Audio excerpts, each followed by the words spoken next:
இந்தியாவில் சேல் ஆகக்கூடிய சில பல மாடர்ன் கார்ஸில் இந்த ஒரு ஃபீச்சர் வந்து பார்த்தீங்கன்னா பெரும்பாலான செலவை குறைக்கிறதுக்கு ஒரு வாய்ப்பு தருதுங்க. அதாவது என்னன்னு பார்த்தீங்கன்னா, இங்கே டேஷ்போர்டில் கோ டிரைவர் சைடுக்கு பக்கத்தில் இங்கே ஒரு சின்ன ஒரு ஸ்விட்ச் இருக்குங்க.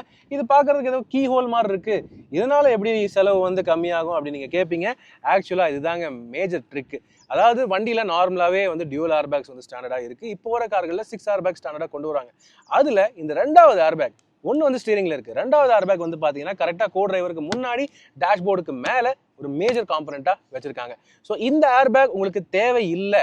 நீங்கள் வந்து எப்போவுமே சோலோவாக தான் போவீங்க, அல்லது டிரைவர் மட்டும்தான் முன்னாடி உட்காருவார், பின்னாடி மற்றவங்க ஓனர்ஸ் வந்து பின்னாடி தான் உட்காருவாங்க, இந்த சீட் வந்து பெரும்பாலும் காலி தான் இருக்கும் அப்படின்னா இந்த ஏர்பேக் டிப்ளாய் ஆகாமல் இருக்கிறதுக்கு இந்த கீ ஹோலை நீங்கள் ஆஃப் பண்ணி வச்சுக்கலாங்க. டாட்டாவோடைய இந்த ஸ்மார்ட் கீலேயே பார்த்தீங்கன்னா இந்த கீயை வந்து நீங்கள் இப்படி ஓப்பன் பண்ணிக்கலாம். அப்படியே எடுத்தீங்கன்னா ஒரு ஃபிசிக்கல் கீ கைக்கு வந்துருங்க. இதுதான் அந்த ஃபிசிக்கல் கீ. இந்த ஃபிசிக்கல் கீயை போட்டு நீங்கள் இந்த ஏர் பேக்கை ஆஃப் பண்ணிக்கலாம். இப்படி ஆஃப் பண்ணிட்டீங்கன்னா அது ஆஃப் இண்டிகேஷன் காட்டும்.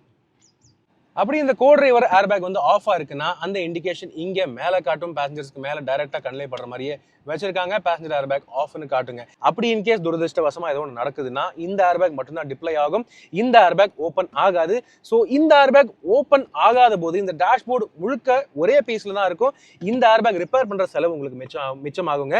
இந்த ஃபீச்சர் இப்போ டாடா அல்ட்ராஸ்லையும் இருக்குது. ஸோ இது ஒரு மேஜர் ப்ளஸ் பாயிண்ட்டாக இருக்குங்க.